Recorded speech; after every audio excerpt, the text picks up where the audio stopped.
I've always been the youngest in my family, overshadowed by two older sisters who believed in their hearts that they were entitled to everything life had to offer, with minimal effort. They were significantly older than me, 8 and 10 years respectively, and spent most of my childhood treating me like the tag-along who never quite belonged. This distance stretched well into adulthood, fueled by their resentment over my having a stable career, traveling with my wife, and managing to save enough money to invest in a property my parents could enjoy. The success I tasted at a younger age created a wedge between us that grew wider year by year. I still remember the day I signed the deed to the mountain home. It wasn't anything extravagant, but it had breathtaking views, loads of potential, and enough space for my parents to host barbecues, holiday gatherings, and quiet weekend retreats.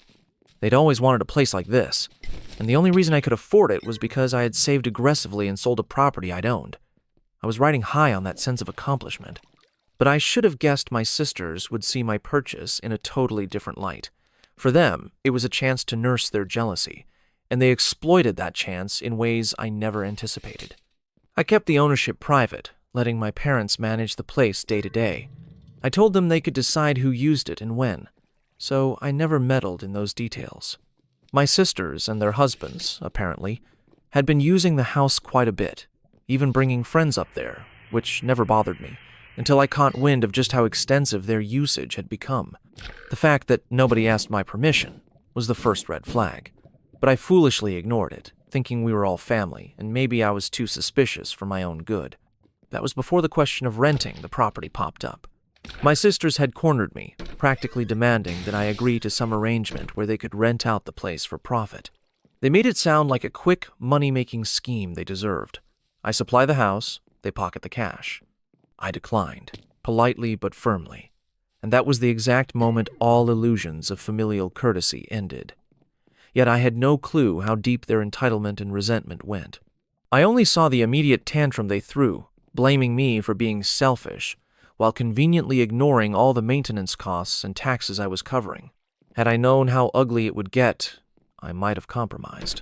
Perhaps if I'd been a little more diplomatic, we could have worked out a structured arrangement with official bookings, deposit accounts, and guidelines, but they never wanted an honest, open conversation.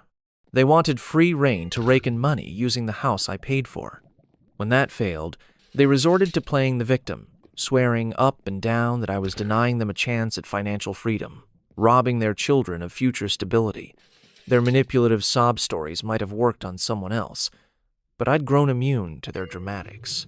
One fateful day at a large family barbecue, they tossed me under the bus before our extended relatives, whining about my stinginess. I could almost see my mother's jaw tighten, and my father retreated into stoic silence in the corner of the pool. It was a perfect snapshot of how these gatherings always ended. Tension so thick you could slice it with a knife.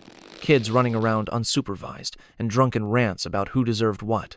But what truly stung was how they framed me as some arrogant miser who thought I was better than everyone else, because my wife and I happened to make good financial decisions. Little did they know, my refusing to let them rent out the house was actually saving me a legal nightmare. But that was far from the worst outcome they would engineer. A few weeks after that fiasco, I heard rumblings through our mother that one of my sisters had been renting out the house behind my back.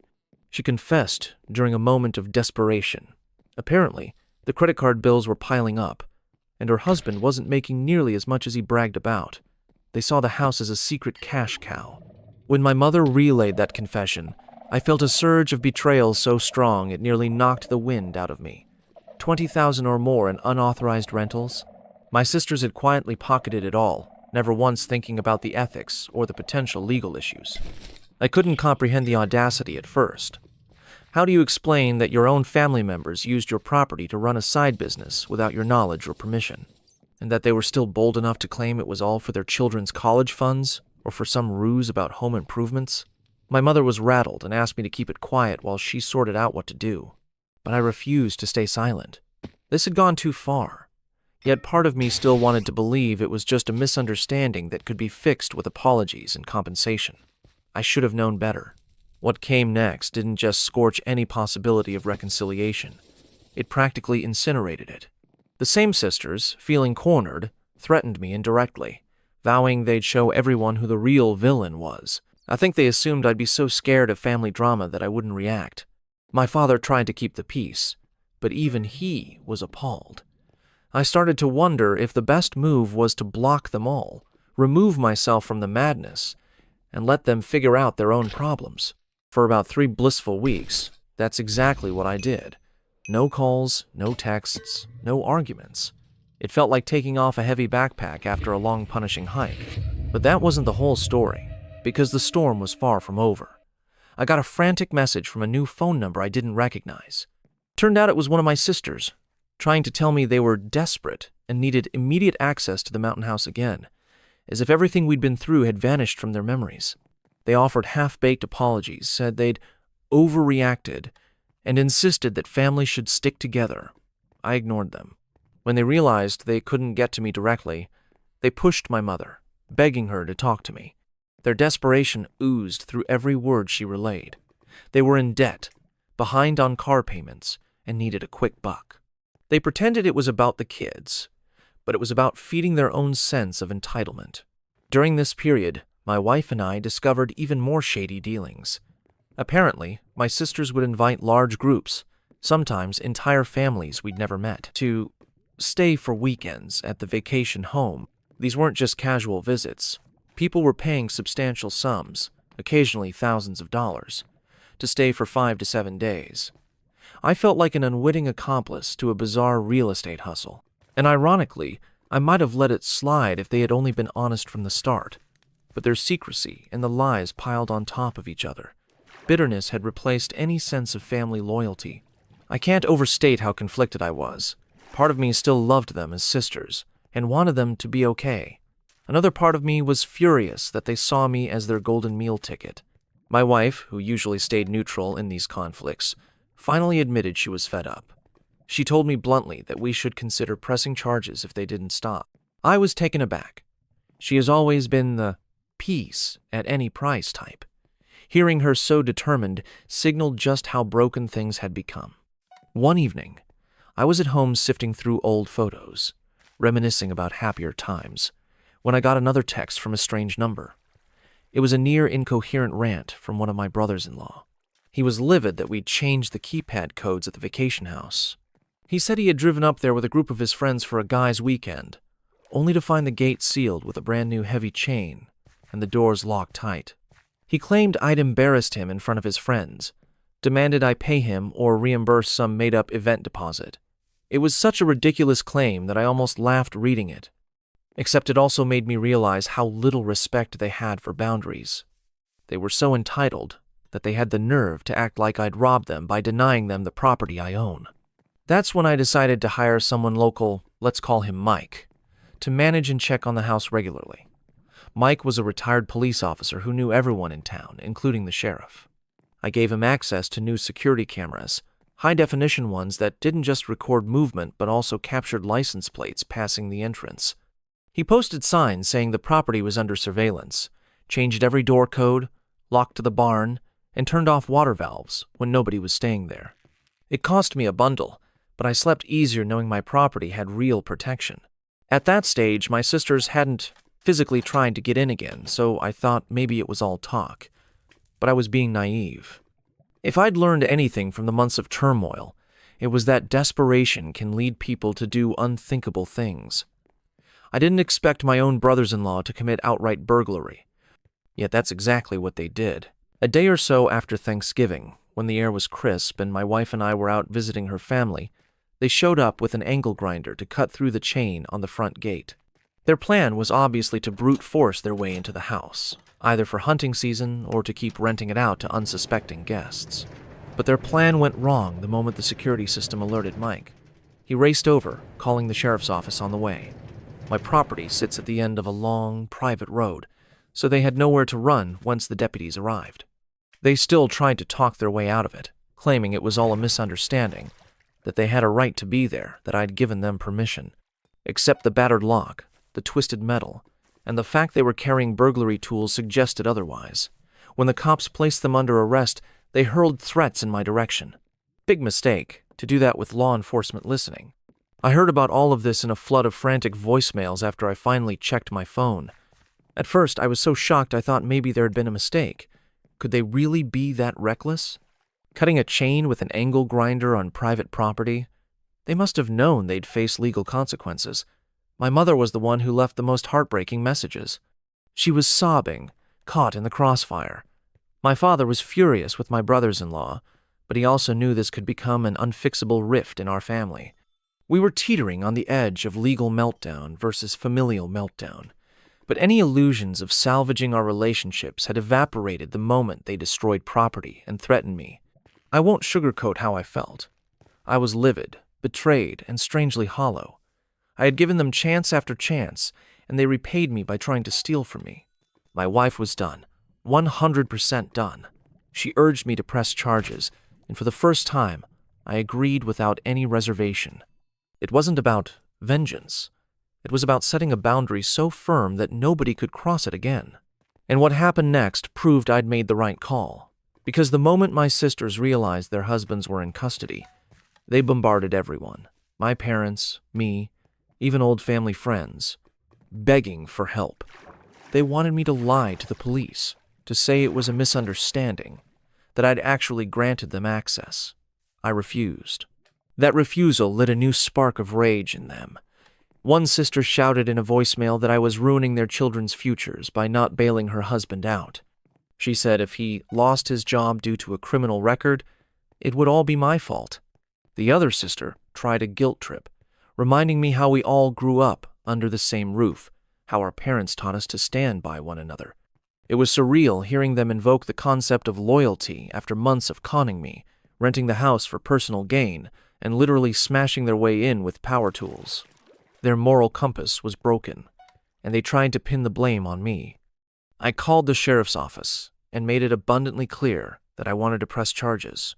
Meanwhile, I asked Mike to gather estimates for the damage. The door locks were mangled, the chain was ruined, and one interior door was busted.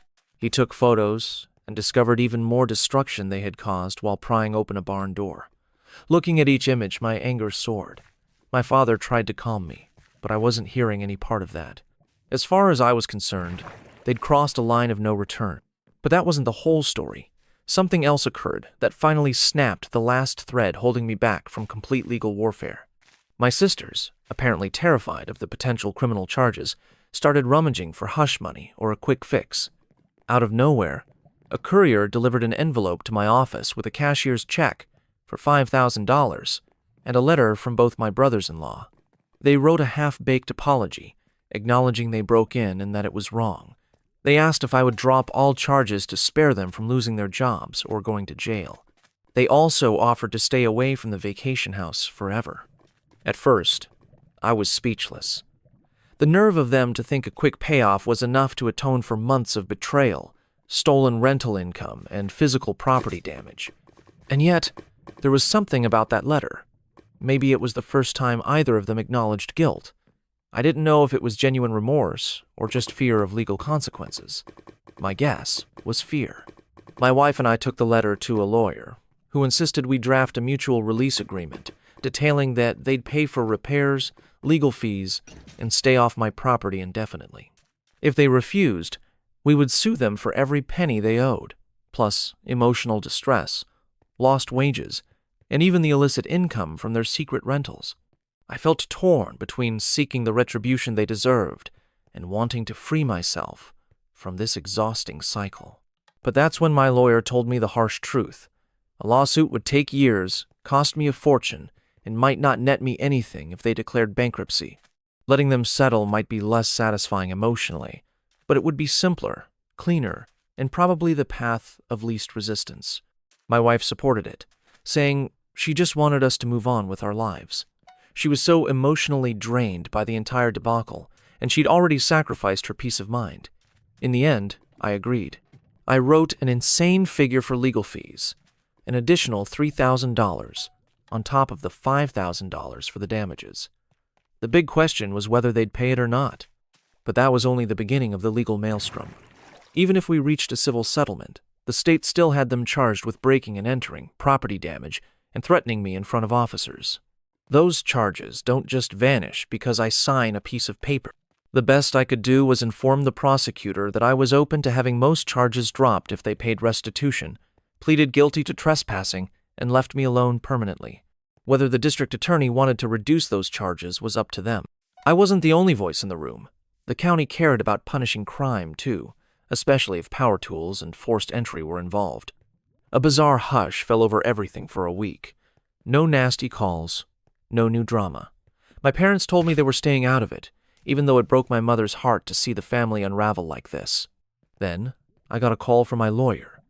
Apparently, the brothers-in-law and my sisters had shown up at his office with an additional cashier's check for $2,500, which they said was the best they could do. They signed the mutual release agreement with all sorts of stipulations, including never contacting me directly again. It was surreal to realize it had come down to a stack of signed papers and a final payment. I was relieved, but still furious. The property damage alone cost nearly $4,000. Their rental scam had racked up tens of thousands. They inconvenienced me and my wife for months, and they had the audacity to act like I was the villain. A part of me wanted them to be marched before a judge in handcuffs, but I conceded to practicality. I needed to end the madness. I told my lawyer to finalize the agreement. Then I went up to the cabin to see the damage for myself, and that unleashed a new wave of anger I never knew I had. Stepping onto my property felt like walking into the aftermath of a bizarre home invasion. The gate chain was cut neatly, leaving twisted links scattered on the ground. The front door's locking mechanism was ruined, the jamb splintered. They'd forced open an interior door, presumably because the deadbolt on the main door was too tough. Every sign of violence hammered home the fact that they'd violated my space. I ended up stomping around, raging over every scratch in the wood, every broken hinge. For a minute, I contemplated telling the lawyer to tear up the agreement and let me sue them for everything they had. My phone rang, and it was my wife. She quietly reminded me why we needed closure instead of an endless grudge. She was right, I was exhausted, and on the brink of turning into someone vengeful and bitter, which I never wanted to be. The next morning, I met with the district attorney. I explained I wouldn't stand in the way if they dropped the major charges down to a Class 2 misdemeanor for trespassing, as long as the restitution was paid, and the brothers-in-law pleaded guilty. It might feel like they were getting off easy, but I had to keep perspective. They'd be on record for trespassing, forced to pay a fine, and have a humiliating story floating around the community for years. And I'd have my repairs paid for, a legally binding agreement that they stay out of my life, and a chance to move on. My sisters never apologized in person, and even their letters were ghostwritten by their husbands.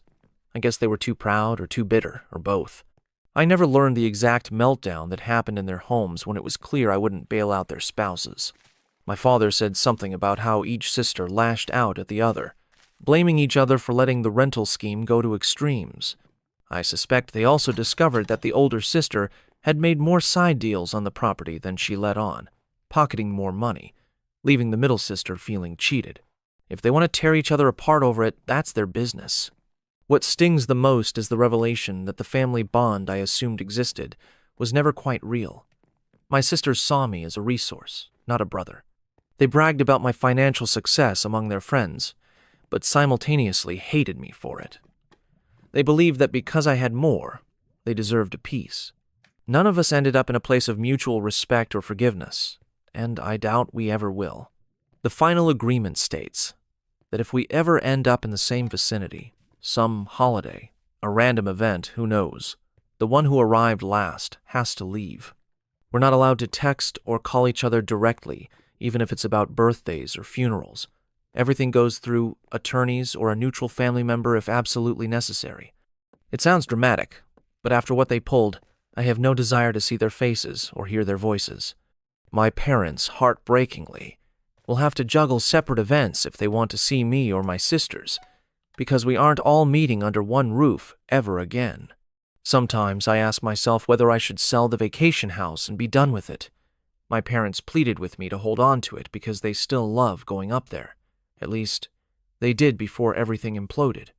They hope that once the dust settles, maybe we can host a family Thanksgiving or Christmas. But those dreams are illusions now. My wife and I have no interest in hosting events where my sisters might show up, especially not after the havoc they caused. For now, The property is locked down, managed by Mike, and open to my parents if they want a brief, quiet getaway. As long as nobody tries to break in again, it'll stand as a testament to how far greed and jealousy can push people. I still remember the first big party we hosted at that house. It was a warm summer day, with the smell of grilling hamburgers and the echo of children's laughter weaving through the tall pine trees. My sisters seemed happy back then, or at least content enough to play the part. Looking at those pictures now, it feels like I'm staring at strangers. I wonder if they already had plans brewing behind those polite smiles. Or maybe it was simpler, just a normal family day before life's stresses gave birth to their poisonous schemes. Either way, I can't get back that sense of innocent family unity I once believed in. But that wasn't the whole story, because the unraveling had many chapters that included petty humiliations, whispered rumors at family events, and tense confrontations that ended with slamming doors. When we gather these memories together, they form the image of a family that was never as close as it pretended to be, and the betrayal that came from my sisters was the final blow. I'm not naive anymore. I understand that the people you grow up with can still become your biggest adversaries. In a twisted sense, I've gained something from this fiasco. Clarity. I see who they truly are. I understand that my job is to protect my own peace and the life I've built with my wife. And, ironically, my parents, though devastated, are also discovering the benefits of a calmer existence without my sisters constantly mooching. That's a small consolation, but a needed one. There's something liberating about throwing off the burden of trying to please everyone or keep up the facade of a happy, unified family. Sometimes you need a real crisis to see how the puzzle pieces truly fit. Then again, part of me will always mourn the family we could have been. Growing up, I watched my parents hustle to put food on the table, wanting all of us to have a good life. My sisters were like mini mother figures at times, babysitting me while our parents worked. I used to idolize them. It's crushing to realize that love I had felt one-sided, overshadowed by their bitterness and sense of entitlement once we became adults. Now that I'm on the other side of this story, I see the deeper layers. My sister's financial woes ran deeper than I'd ever guessed. One was living beyond her means to keep up appearances, a large truck, fancy clothes for the kids, vacations she posted about on social media. The other had her own illusions of grandeur and wanted me to bankroll them. They'd replaced genuine relationships with showmanship. It was easier for them to fake a glamorous life and then blame me when the bills came due. This entire fiasco didn't happen in a vacuum. It was a collision of unchecked spending and built-up resentment. You might wonder if I have any regrets about buying the vacation home. Maybe if I'd never purchased it, none of this would have happened. But the way I see it, if they weren't fixated on the cabin, they would have targeted something else in my life. Jealousy finds a way when it's rooted so firmly in a person's character. Owning the mountain property just brought their worst traits to the surface faster. If not that, they might have demanded I finance their next vehicle or help pay off credit card debt. Their sense of entitlement would have found a new front, a new angle. Even with all these insights, a part of me still reels at how far they took it, breaking and entering, renting it out to strangers, forging sob stories about needing money for medical issues that didn't exist. They trampled over every line of decency. The saddest part is that it all circles back to money and envy. A normal sibling argument might revolve around who gets the biggest slice of turkey at Thanksgiving, or whose turn it is to help mom clean up. But we soared past that trivial stage into full-blown criminal territory because they saw dollar signs in my success. But that wasn't the whole story either, because the more I peeled back the layers, the more I noticed a pattern in their relationships with each other, with their spouses, and even with my parents. They used guilt to manipulate my mom and dad into letting them do whatever they wanted. They weaponized the fact that my parents just wanted peace, and they tried to do the same to me. The only difference was that I didn't cave. Once I put my foot down, the rest of the charade came crashing down with it. I wish I could say the legal settlement made everything vanish like a bad dream. The truth is, I still wake up some nights replaying the arguments in my head. I wonder if there was a moment, years ago, when I could have changed the trajectory, maybe had a heartfelt conversation that made them see me as a brother and not a rival. But that's wishful thinking. The seeds of envy were planted too long ago. The final mutual release agreement effectively severed us. I can't mention them without caution, can't attend the same family events, can't let them near my property under any circumstances. My father tries to keep me informed about small updates. The older sister sold her jet skis, downsized to an older car, is struggling to maintain a respectable image. The middle sister is quieter, probably ashamed at how far they went. If they're looking for pity, they won't find it here. They made their bed, and now they're lying in it. Sometimes I reflect on the circle of acquaintances who also got burned. People who unknowingly rented my cabin under false pretenses, thinking it was my sister's property, are presumably confused or angry. They might never get a refund from her. I feel a twinge of guilt about that, even though I had no idea it was happening. Who knows what kind of tall tales my sisters told them. Maybe they said the house was inherited, or that I was merely holding it in my name. The web of deceit they wove is still unraveling.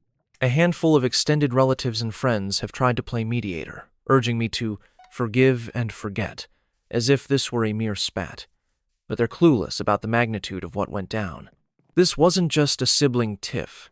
It was a betrayal layered with criminal activity. I've developed a quiet resentment for those who casually say I should get over it. They have no idea what it's like to be stabbed in the back by people you once trusted. If they want to invite my sisters to their gatherings, that's on them. I'll gracefully decline any invitation that forces me into a room with them again. I'm also aware that from the outside, this drama might sound like a soap opera, or something sensational that belongs on a tacky daytime talk show. But living it was anything but entertaining. It eroded my sense of stability, hammered a wedge into my marriage that thankfully we managed to overcome, and nearly destroyed my parents' faith in the concept of family. If there's one lesson I gleaned, it's that you can't shield people from the consequences of their own greed. They either learn or they don't. My sisters, they learned the hard way that I'm not their personal bank. But that wasn't the whole story, because the true cost wasn't just financial. It was emotional, psychological, a rip in the family fabric. My sisters are older than me, yet somehow they stoop to childish tactics. My parents are left in an awkward position, forced to tiptoe around holidays and gatherings. Nobody wants to confront the fact that the family unit is broken. On the rare occasions I speak with mom or dad, I can sense their sadness, but also their relief that at least the chaos has died down. Sometimes I question whether I overreacted. Maybe I should have forgiven them when they offered that first $5,000 check. But then I remember them hacking through my gate, ignoring my boundaries, renting the house for years behind my back, and lying at every turn. My regret isn't that I pressed charges or forced them to pay restitution. My regret is that we ever ended up here. I blame them for orchestrating this meltdown, but I blame myself for not addressing smaller problems sooner. Maybe if I'd confronted them about their petty jabs and constant envy earlier, we wouldn't have reached the point of burglary. I'm not sure if time will heal these wounds. For now, the final word is a legal agreement and the knowledge that they have to keep their distance. Will they eventually find a way back into my life? I doubt it.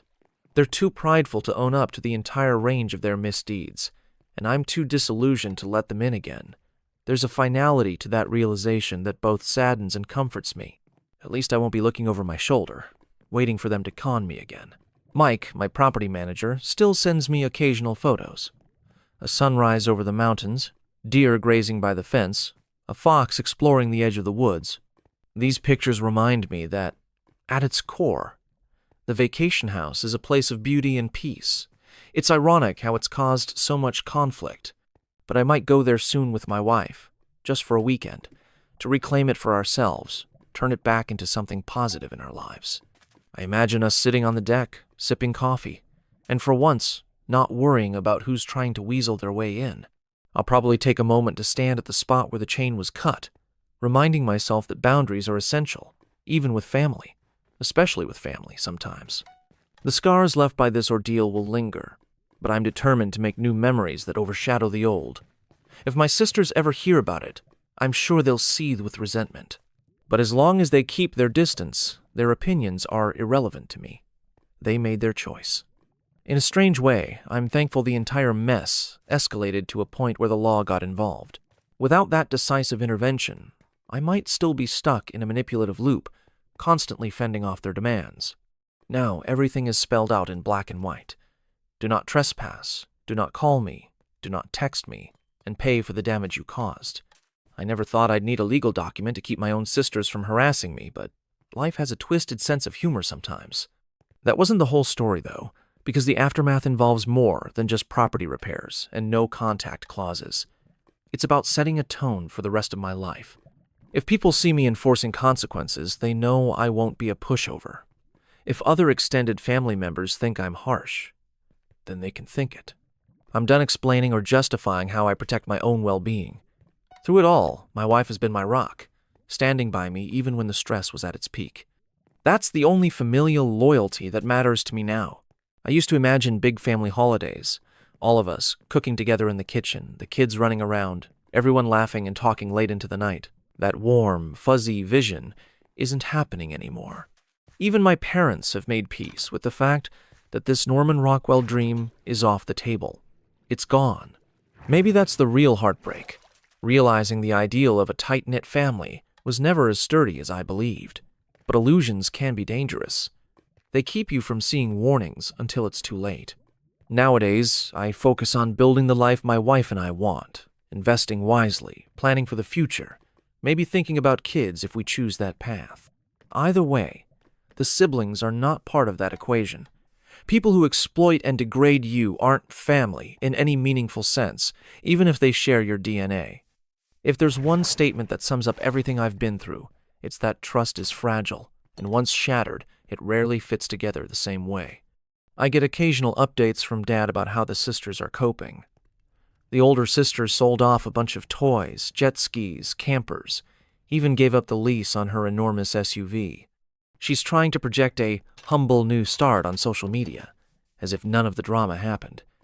The middle sister is quieter, which probably means she's just lying low. As for the husbands, I suspect they're on eggshells with their employers, especially the one who holds a security clearance. I'd feel sorry for him if he hadn't threatened to beat me up in front of cops. Actions have consequences. Oddly, it's liberating to know that none of their money problems are my problems anymore. If they can't afford the lifestyle they bragged about, that's on them. They can't spin it around and blame me. No more frantic phone calls about how I'm destroying the kids' college funds by not letting them rent the house. No more guilt trips about how I owe it to them to share my financial luck. They can go hustle or do something productive instead of trying to leech off me. When I think of all the mental energy I wasted on them, I wish I'd drawn my line in the sand years earlier. I can't predict the future, but I can say this. I'm certain that as I close this chapter, I'm leaving behind a piece of my past that was rotten at its core. My family's meltdown forced me to reevaluate everything I thought I knew about loyalty, love, and trust. I'm stepping forward with a harder shell, maybe a bit more cynical, but also a bit wiser. If someone betrays you once, it's a shame. If they do it again and again, and you let them, that's on you. I'm no longer letting them. But that wasn't the whole story, because buried inside the chaos, there's also relief and gratitude. Relief that my wife and I stood firm, gratitude that our marriage emerged stronger instead of weaker. We learned how to unite against adversity, how to stand up for ourselves without falling to their manipulations.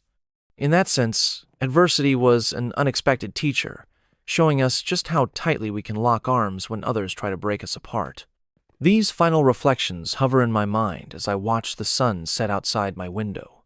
The sky is tinged with warm oranges and reds, colors that remind me of the fall foliage up at the mountain house. I can almost smell the pine trees, hear the gentle rustle of the wind. The place my sisters corrupted with their greed was once a sanctuary, and I intend to reclaim it as such. Maybe not today, maybe not next week, but soon. It's my right, and it's my future. I share this story not just for closure, but to show how greed and entitlement can dismantle a family from the inside out.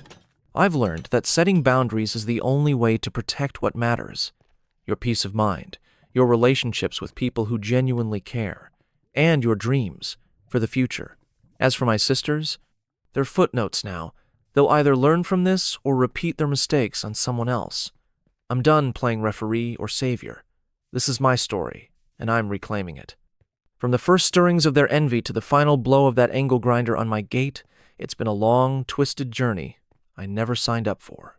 Yet here I am, telling it, because maybe someone out there is going through something similar, maybe on a smaller scale, or maybe worse. If so, I hope my experience stands as a reminder that your kindness, your resources, and your property don't have to be open invitations to be used. You get to decide how you share your life. And if someone doesn't respect your boundaries, you do whatever it takes to protect yourself. But that isn't the whole story, because the real ending is the one I write for myself from here on out. The final chapter belongs to me, my wife, and the possibilities that lie ahead, free of the baggage my sisters tried to dump on me.